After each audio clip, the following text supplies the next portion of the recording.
ഇപ്പം എപ്പോഴും രാവിലത്തെ ചായ കൂടി മസ്റ്റാണ് കേട്ടോ. അത് കുടിച്ചില്ലെങ്കിൽ ഒരു ഉഷാറുണ്ടാവില്ലേ. അങ്ങനെ രാവിലെ ചായ ഒക്കെ ഉണ്ടാക്കി കുടിക്കുകയാണ്. അപ്പോൾ അച്ഛനും രാവിലെ തന്നെ നേരത്തെ എഴുന്നേക്കും. അപ്പോൾ അച്ഛനും ഉള്ള ചായ ഉണ്ടാക്കിയിട്ടുണ്ട് കേട്ടോ. പിന്നെ ഏട്ടന് പിന്നെ ലേറ്റ് ആയിട്ട് മതി.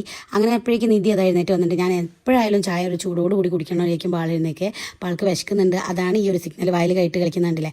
ഈ രാത്രി നേരത്തെ ഭക്ഷണം കഴിക്കുന്നതുകൊണ്ട് രാവിലെ നേരത്തെ എഴുന്നേൽക്കുകയും ചെയ്യും. അതുകൊണ്ട് എന്തെങ്കിലും ഒന്നും ഞാൻ ആദ്യം തന്നെ കൊടുക്കും കേട്ടോ. ഇപ്പോൾ അതാ ഞാൻ പത്തിരിയാണ് ഉണ്ടാക്കുന്നത്. അപ്പോൾ ചൂടുവെള്ളത്തിലേക്ക് പൊടി ഇട്ട് കൊടുത്തിട്ടുണ്ട്. നന്നായിട്ട് കുഴച്ചെടുക്കുന്നുണ്ട് കേട്ടോ. ചെറുങ്ങനെ ഒന്ന് അടിയിൽ പിടിച്ച് വരുമ്പോഴാട്ടോ ഞാൻ കണ്ടത്. അപ്പോഴേക്കും ഞാൻ നിധിമോളുടെ അടുത്തേക്ക് പോയതുകൊണ്ടാണ്. അങ്ങനെ ഇതാ പത്തിരി ഇതാ പ്രസ്സിലൊക്കെ പരത്തി എടുത്തിട്ടുണ്ട്.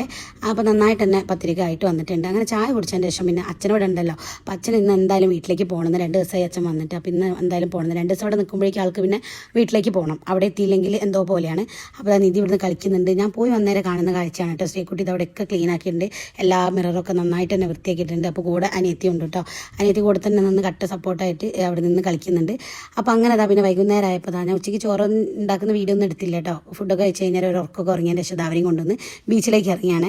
അപ്പോൾ കാറ്റ് തീരെ സമ്മതിക്കുന്നില്ല. മുടിയെല്ലാം പറന്നു പോകുന്നു.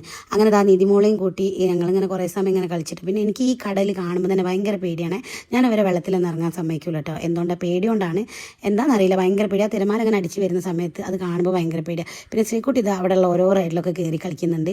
കുട്ടികളതാണ് എന്നാലും വലിയവരൊക്കെ കയറുന്നുണ്ട് എന്ന് പറഞ്ഞിട്ട് കയറിയാണ് കേട്ടോ. അനിയത്തിനി മടിയിൽ വെച്ചിട്ട് അങ്ങനെ പിന്നെ ഒറ്റയ്ക്ക് കയറാൻ തുടങ്ങിയിട്ട്. അപ്പോൾ ആദ്യം അങ്ങോട്ടും ഇങ്ങോട്ടും നോക്കുന്ന ആരെങ്കിലും നോക്കുന്നുണ്ടോ എന്നാണ്. ആൾക്ക് അതൊക്കെ വലിയ മടിയാണ്. ആരെങ്കിലും നോക്കുന്നുണ്ടെങ്കിൽ അങ്ങനെ പിന്നെ അത് വീണ്ടും ഓടുന്നുണ്ട്. അപ്പോൾ അടുത്ത കയറാൻ പോകുന്നുണ്ട് കേട്ടോ.